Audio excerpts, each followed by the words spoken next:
So you're just going to have to deal with this weird setup here. So the notation that is generally used for any distribution really is we tend to write it, it goes x follows binomial and then NP. So instead of writing it in a sentence being like, oh, I do 10 trials and the probability of getting this is 0.8, they tend to write it, as you can see underneath there, they'll just say X follows, that symbol there means follows, the B stands for binomial, and then it will tell you the number of trials and then the value of P. So it's a lot easier than in a sentence, to be honest. So just so we know, so that little squiggle means follows.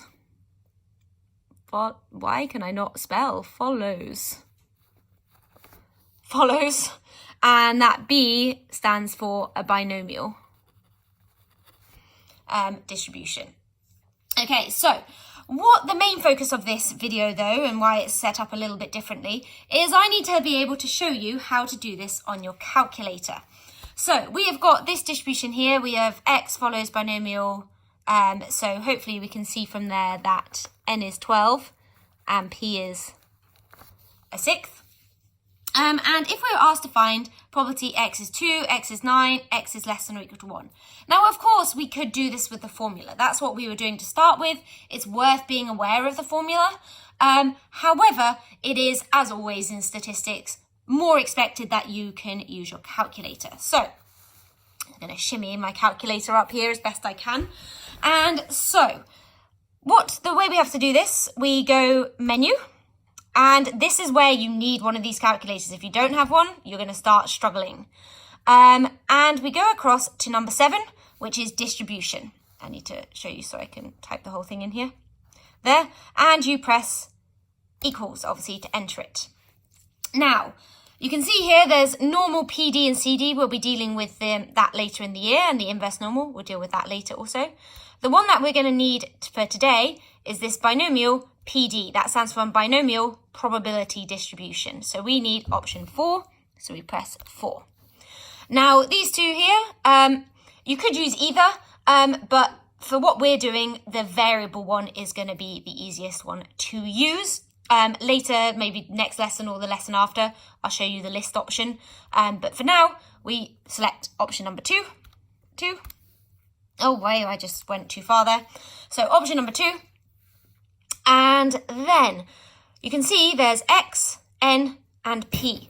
So all we have to do, so for question A, for example, X is 2, N is 12, P is a sixth. All we need to do is type those in. So X is 2 for part A, N is 12, and P is 1 over 6. So I just did 1 divided by 6. And then, so I press equals, that just changes it into a decimal.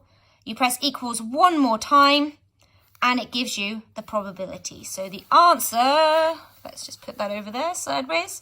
The answer to part A is just 0.296. We just copy that down. And so to get back, we can just press the AC button. It gets us back to that page. Part B, we need X is 9. So we just change the X to a 9. And then press equals one more time. And it gives us this lovely number here, which isn't as nice, which is 0.1234126. And then the last one, X is less than or equal to 1. That would be X is 0 plus probability. So yeah, X is 0 and X is 1, less than or equal to 1. So we just do each of those. So X is 0. That is 0.11215665548.